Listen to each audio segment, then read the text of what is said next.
The Zack Attack 84. You gotta watch out for that Zack Attack. It's a killer. When Pat's podcast, Pat the Nest Punk, first started, the listener Q&A was always really long and the highlight of the show. Anyone could tweet him a question and he would answer it. It was actually similar to this show where you feature comments, then record your response to them. Then it became where he would only answer questions sent in from Patreon. Then that changed to where he picks 4 questions and then people on Patreon vote on which one question he answers. That combined with him spending half the show or more talking about crap movies and I don't give a crap about made me stop listening to a show, which I used to look forward to listening to every month. Also, there was a time when Ian had some unknown stomach illness and they made a GoFundMe to pay his medical expenses despite the fact that he already has his own Patreon in addition to the show's Patreon. 2 Patreons? And he has health insurance from his job. There was a rumor the entire thing was just a scam for him to get a prescription to opioids and have the listeners pay for them.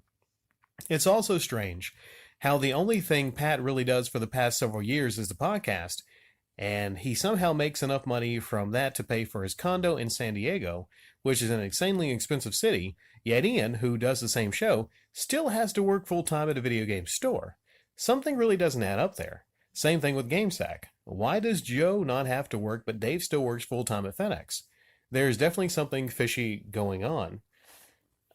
Well, to start out here, it sounds like that was a very, popular bit, some popular videos. Sounds like a great thing. But like I said before, in many cases, YouTubers change over time. And the bigger they get, the more that they think they can squeeze out of their fans. Now, I've stated before that once a channel gets very big, of course, you can't reply to every comment. This channel, as it grows, it'll be harder and harder for me to, reply to comments.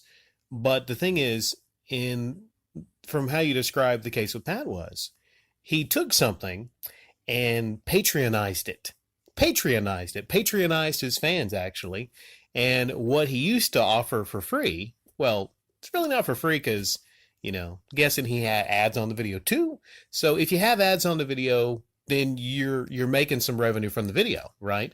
So if you look at it that way, he's answering questions, but he's also getting, money for the videos. So he should be content with that, but it's never enough. Never enough. So that's a Patreon use there. It's something I despise in general. Now you got your Discords and you got all the kind of stuff like that. Now basically, it's a lot of these gaming YouTubers that actually speak out, Zach. They speak out against things like putting up paywalls in video games. And the irony is, these same people who speak out against paywalls in video games will set up their own channels with Patreon like paywalls.